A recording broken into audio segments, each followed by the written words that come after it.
उसे देखते हुए मैंने देखा पहाड़ चुभ रहा है उसकी आंखों में। उसे देखते हुए मैंने देखा पहाड़ चुभ रहा है उसकी आंखों में।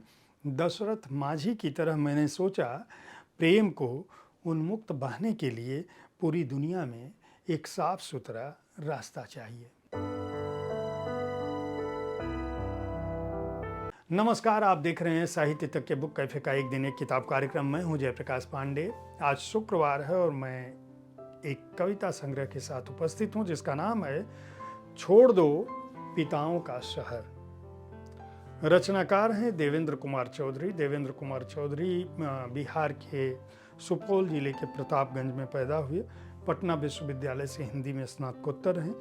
उनकी कविताएं पत्र पत्रिकाओं में प्रकाशित होती रहती हैं और इस संग्रह में वे जीवन के जो स्वरूप हैं, चाहे वह पत्नी हो, चाहे वह प्रेम हो, चाहे माता पिता हो, चाहे प्रकृति हो, चाहे गांव हो, चाहे शहर हो, चाहे नदी हो, चाहे पहाड़ हो, चाहे प्रतिरोध हो, चाहे पृथ्वी हो, चाहे आकाश हो, उन सबको देखते हैं। आप जानते हैं कि मैं कविताओं पर अपनी राय रखने की बजाय सीधे कविताएं पढ़ता हूं और 4 कविताएं पढ़ता हूं किसी भी संग्रह से। तो पहली कविता मैं छोड़ दो पिताओं का शहर, रचनाकार हैं देवेंद्र कुमार चौधरी, उनके संग्रह से पढ़ रहा हूं। कविता का शीर्षक है ओस की बूंदें।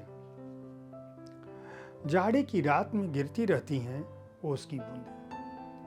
जाड़े की रात में गिरती रहती हैं ओस की बूंदें और इन गिरती हुई बूंदों से भीगती रहती हैं जमीन पर चारों ओर फैली हुई घास, पेड़ों के पत्ते और गुलाब की पंखुड़ियां।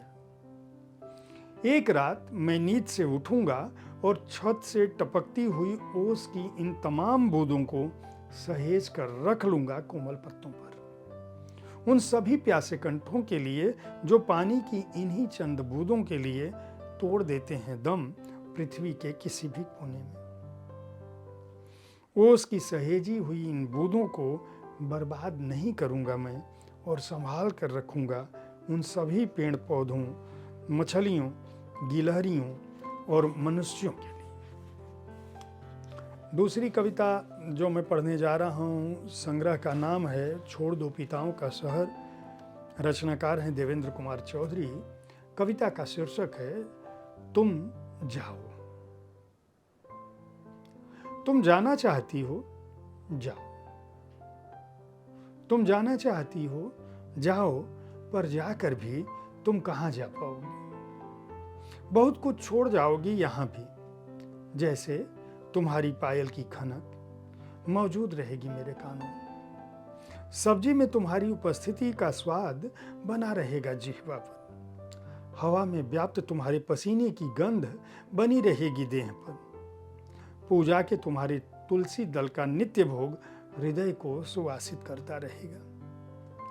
तुम जाओ, पर गुलाब की पंखुड़ियों में छिपी हंसी, दुर्वा पर मौजूद आंखों की नमी, केले के पत्ते पर बिखरी मन की हरितिमा, खीर में घुली इलायची की खुशबू यहीं छोड़ जाओगी पलंग की उदासी की पीर में। तुम जाओ, पर छोड़ जाओगी अलमारी में करीने से टंगी साड़ी, तकिए पर अपने हाथों उकेरे फूल, कमरे में चारों ओर सजी तस्वीरें। तुम जाओ, पर तुम कहाँ जा पाओगी। क्या ही उम्दा कविता है। देवेंद्र कुमार चौधरी को बहुत बहुत बधाई और शुभकामनाएं। तीसरी कविता जो मैं पढ़ रहा हूँ, कविता संग्रह का नाम है छोड़ दो पिताओं का शहर। रचनाकार हैं देवेंद्र कुमार चौधरी और कविता का शीर्षक है सबसे सुंदर महिलाएं। खेतों में धान काटती, खेतों की मेड़ों पर बकरी चराती, सड़क किनारे गोबर के उपले थोपती, घरों में चूल्हे फूंकती, रैंप पर कैटवाक करती, किसी कंपनी के विज्ञापन को प्रचारित करती, किसी कंपनी के सीईओ जैसे पद को सुशोभित करती, स्त्रियों के दुख को कविताओं में व्यक्त करती, फिल्मों में काम करती कोई प्रसिद्ध नायिकाएं या मोनालिसा जैसी सुंदर आंखों वाली महिलाएं ही नहीं, दुनिया की सबसे सुंदर महिलाएं वे महिलाएं भी हैं जो समर्पित हैं नैसर्गिक रूप से अपने बच्चों के सृजन में, सृजना कुछ माएँ ही जान पाती हैं और उन्हीं के बच्चे बन पाते हैं और रच पाते हैं नित्य नया संसार, आज़ादी के दीवाने भगत सिंह की तरह। इसलिए दर्ज हो उनका नाम कविता के इतिहास में, जो माँ की ममता और प्यार को अभिव्यक्त करती हैं और अपने बच्चों के लिए सब कुछ न्यौछावर कर देती हैं।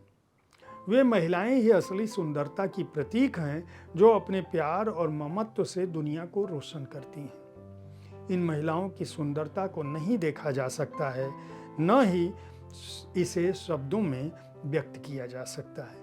सलाम है ऐसी उन सभी महिलाओं को जो हमें जीवन में सुंदरता के सच्चे अर्थों को समझाती हैं।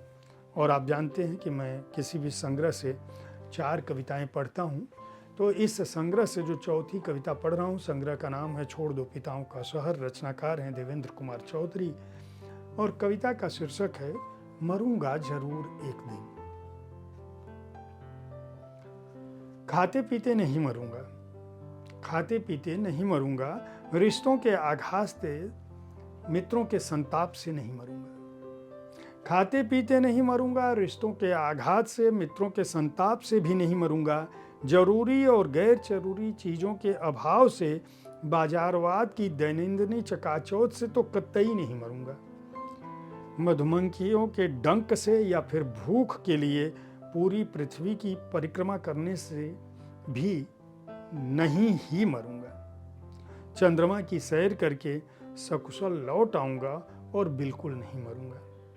राजनीति में लिप्त अनीति से, अपठित स्याही के उद्भेदन से, अंदर बैठे कुविचारों के प्रस्फुटन से, अतृप्त जिजीसाओं की अलक्ष्य पूर्ति से साफ साफ कह रहा हूं कि नहीं मरूंगा। मगर मरूंगा एक दिन जरूर। नदियों के रुदन, पहाड़ों के प्रलाप, स्त्रियों के अभिशाप और कुपित पृथ्वी के शाप से। मैं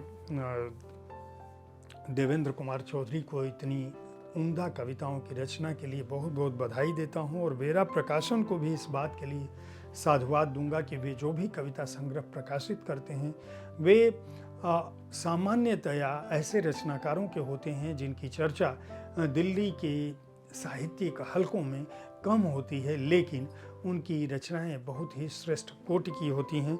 बेरा प्रकाशन ने इस संग्रह को प्रकाशित किया है। मूल्य 195 रुपये है। अगर आप अच्छी कविताएं पढ़ना चाहते हैं तो हमारे कार्यक्रम को देखते रहें। हर शुक्रवार को मैं कविता संग्रहों पर अपनी बात करता हूं, और अगर आप अच्छी कविताएं सुनना चाहते हैं तो मेरे वरिष्ठ सहयोगी संजीव पालीवाल हर दिन आज की कविता में कविताएं लेकर आते हैं आपके लिए। उनकी पाठ्य शैली भी बहुत अच्छी है। साहित्य तक देखते रहें, साहित्य संस्कृति को विकसित करते रहें, पुस्तकें खरीदते रहें और पुस्तक संस्कृति को बढ़ावा देते रहें। कल ठीक इसी समय इस किसी और किताब के साथ, विशेषकर अंग्रेजी की किताब, शनिवार का दिन होता है तो मैं किसी अंग्रेजी पुस्तक पर अपनी राय के साथ उपस्थित होऊंगा। कार्यक्रम के बारे में राय देते रहें। धन्यवाद।